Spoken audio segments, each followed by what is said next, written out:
one time, I went to a hotel called Premier Hotel. It's in Ibadan. I think it should be one of their best. It's at the mountaintop. Beautiful scenery. And I went there from Port Harcourt. No one knew me, no nothing. I went there and things were so bad in the night. The person I went to meet there came late and I couldn't really see him. He had to leave. And now I was stranded, completely stranded.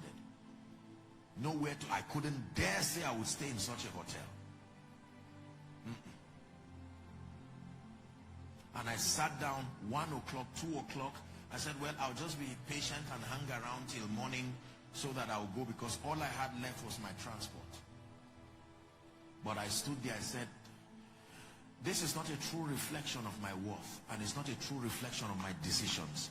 This is a transitory phase, and that I would go through it with honor.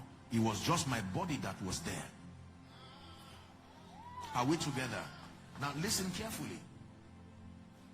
To the point that I said, why waste this remaining 5 hours? I started walking around in that lonely night, going down, and I was hearing sounds of prayers in a church, a very small church somewhere there.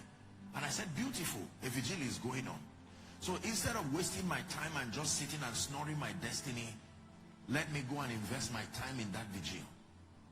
And I went there, attended the vigil until morning, and then I left. But I remember looking at the staff, looking at the ambience of the place. A few years later, I would go to preach in Ibadan. And from the airport, I think, there was a convoy of people rejoicing and happy that I came. And they said, let's take you to go and rest. And then while they drove me, they took a bend, and I looked at where they were going. And guess where they were going? The exact same place. And when they drove, there were people who were waiting there, greeting me. And I still saw the faces. They would not know it was Joseph again. And they took me to the highest suite. Now I'm saying this for a reason. It's not about marketing flesh. When they took me there, I said, what changed? The government did not change. The hotel did not change. God did not change. Satan did not change. Nigeria did not change. The color of my skin did not change. My name did not change. What changed?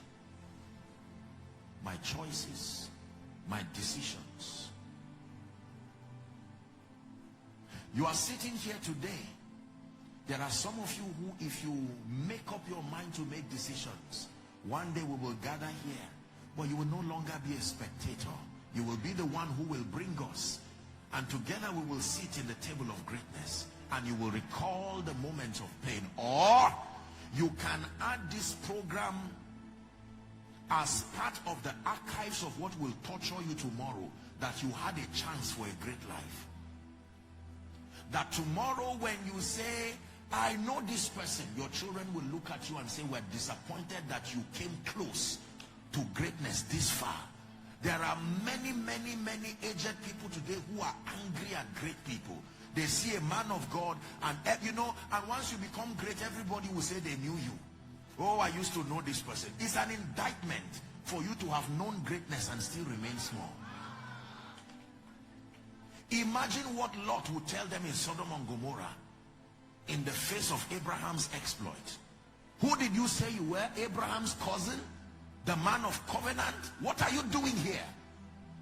I made a decision. The first decision Lot made outside of the influence of Abraham is what took him to Sodom and Gomorrah.